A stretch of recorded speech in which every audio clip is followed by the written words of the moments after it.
Why can't I just be normal around food? That's a question that I've been asking myself quite a lot a couple of years ago. I went from a very picky child to developing restrictive eating habits as soon as puberty hit.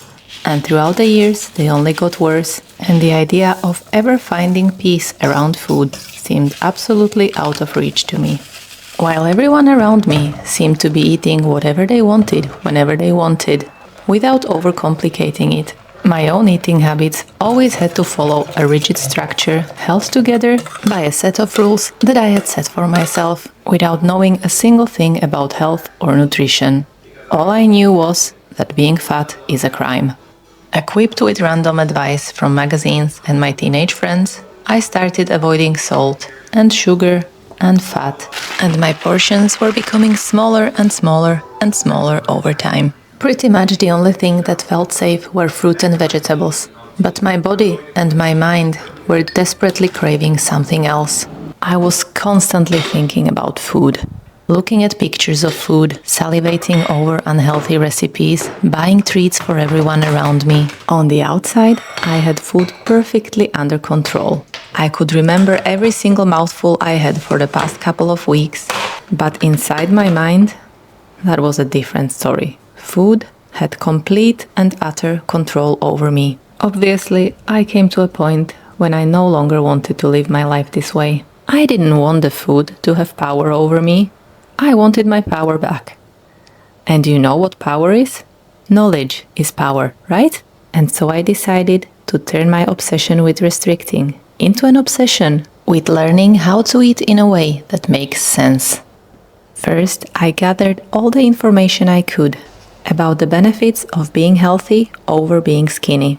This was extremely important and helpful for me because I grew up in an environment where being skinny has always been used as a synonym of being healthy. Silly as it sounds now, I had never really questioned it.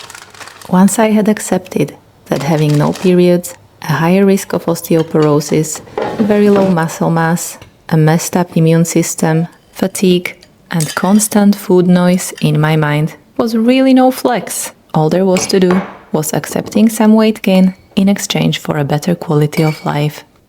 Now, I'm not saying this is the right solution for everyone, but after all those years of restricting, I started by giving myself an unconditional permission to eat absolutely anything I wanted whenever I wanted. For a couple of weeks, I went absolutely bonkers with burgers and ice creams. And yes, it was scary and hard, and I questioned my decision daily. However, after a couple of weeks, I was so glad I never gave up. My hunger cues normalized, and my wild sugar and fat cravings were gone, alongside with the constant food noise I hated so much. And from that moment on, I stuck with simple science.